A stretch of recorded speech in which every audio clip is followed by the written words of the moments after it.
La conception d'un étang commence généralement par le dessin d'une coupe transversale. Vous devrez donc déterminer à quoi ressemble votre remblai et d'où proviendra le sol pour le construire. D'où vient réellement l'eau? Encore une fois, je vous renvoie à ma série K-Line sur le bac à sable en réalité augmentée dont le lien est fourni ici pour parler du positionnement des étangs et des sources d'eau.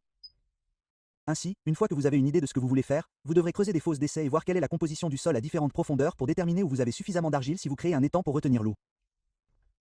Ce trou ici s'appelle le banc d'emprunt et sa pente n'est généralement pas supérieure à 3/1. Cela signifie 3 unités horizontales pour une unité verticale, car une machine doit entrer et sortir pour creuser et déplacer la terre. Donc si vous le faites à la main, vous pouvez faire n'importe quelle pente tant qu'elle reste stable. Généralement, la pente intérieure du mur du barrage lui-même n'est pas plus raide que 2/1 et la pente extérieure n'est pas plus raide que 3/1. Vous pouvez donc voir que vous devez faire un peu de géométrie pour vous assurer d'avoir suffisamment de terre ici et assez d'espace pour construire toute cette structure. Vous pouvez ensuite calculer la quantité d'eau que le bassin peut contenir. Voyez-vous, le niveau d'eau ne peut pas monter jusqu'en haut du barrage, car en cas de vent fort, l'eau peut éclabousser le haut et dégrader la structure. Vous devez donc prévoir plusieurs pieds ou environ 1 mètre de revanche, qui est l'espace entre le haut du barrage et le niveau de l'eau.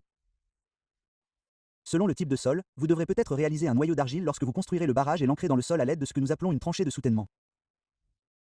Cela permet de s'assurer que l'eau ne s'infiltre pas à travers le mur du barrage et que le barrage est bien ancré dans le sol. Ensuite, la manière la plus courante d'extraire l'eau de l'étang par gravité est d'utiliser un tuyau qui traverse le barrage, appelé siphon pressurisé et qui passe au-dessus du barrage. Beaucoup de gens dans le monde utilisent des pompes à essence plantées dans l'eau pour faire sortir l'eau des étangs. Ce sont donc les eaux des étangs. Mais comment pouvons-nous rendre tout ce système plus dynamique? Nous pouvons donc concevoir toutes sortes de choses pour créer des niches végétales, à différents niveaux, et mettre des arbres sur le bord. Le barrage lui-même peut même être planté, mais pas avec des arbres ou des plantes vivaces ligneuses, car les racines d'un arbre peuvent se frayer un chemin à travers l'étang et créer des voies par lesquelles l'eau s'infiltre.